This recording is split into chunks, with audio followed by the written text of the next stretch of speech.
Hello hello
বিশেষভাবে আয়োজক বৃহত্তর বাড়িগ্রাম নাগরিক সমাজ সকলকে ধন্যবাদ জানাই।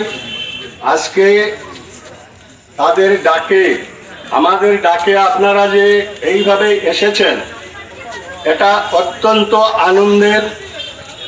তার চেয়ে বড় কথা আমাদের মধ্যে যে ভ্রাতৃত্ববোধ আছে এটার একটি যথেষ্ট প্রমাণ।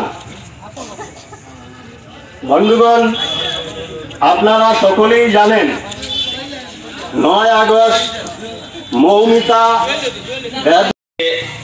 আমরা যে সংগঠিত হয়ে সুসংগঠিত হয়ে যে মৌন মিছিলের আয়োজন করা হয়েছে, যারা এই আয়োজন করেছেন প্রথমে তাদেরকে ধন্যবাদ জানাই। সাধারণত বাড়িগ্রামে এই ধরনের আয়োজন কম থাকে, এই ধরনের প্রতিবাদ কম থাকে। আমি যারা এই আয়োজন করেছেন তাদেরকে আমার অন্তঃস্থল থেকে শুভেচ্ছা অভিনন্দন জানাচ্ছি।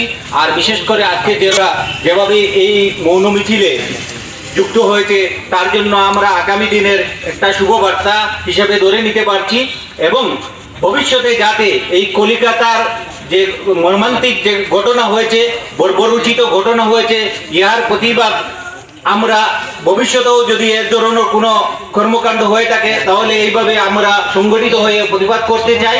এবং আজকে যারা এখানে উপস্থিত হয়েছেন তাদেরকে সবাইকে অভিনন্দন জানিয়ে এবং ঘটনার সঙ্গে যারা জড়িত আছে তাদের কঠোর থেকে কঠোরতম শাস্তি প্রদান করা হোক, এই কথা বলে সবাইকে আবারও ধন্যবাদ জানিয়ে আমার সংক্ষেপে বক্তব্য শেষ করলাম। ধন্যবাদ। জয় হিন্দ। এই কলকাতার যে মহিলা ডক্টর মৌমিতা দেবনাথ, যিনি ৯ তারিখ নিগৃহীত হয়েছেন এই দুষ্কৃতীদের কবলে পড়ে, এটা অত্যন্ত ধিক্কারজনক ব্যাপার। কারণ দেখুন, আজকে মাতৃজাতিকে সম্মান যদি আমরা করতে জানি না তাইলে আমাদের অস্তিত্বই বিপন্ন। আজকে এই মাতৃজাতিরা থাকার কারণেই আজকে আমরা আছি।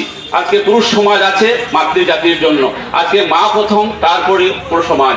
তো যার জন্য আমি আমার সর্বস্তরে এই বাড়িগ্রামের বিভিন্ন অঞ্চল থেকে আগত সকলের পক্ষ থেকে আমি সকলকে ধন্যবাদ জানাই যে আজকের এই আজ আমাদের এই প্রতিবাদী সভায় প্রতিবাদী মিছিল একটা জিনিস সাব্যস্ত হলো যে না, আমাদের ভিতরের যে সুপ্ত প্রতিবাদী কণ্ঠ সেটা মরে যায়নি, সেটা সত্যি জাগ্রত আছে। আমি অশেষ ধন্যবাদ জানাই আপনাদের সবাইকে। আমি এখানে নাম না জানা অনেক মানুষ আছেন, আপনারা বাহির থেকে এসেছেন, না শুনে এসেছেন।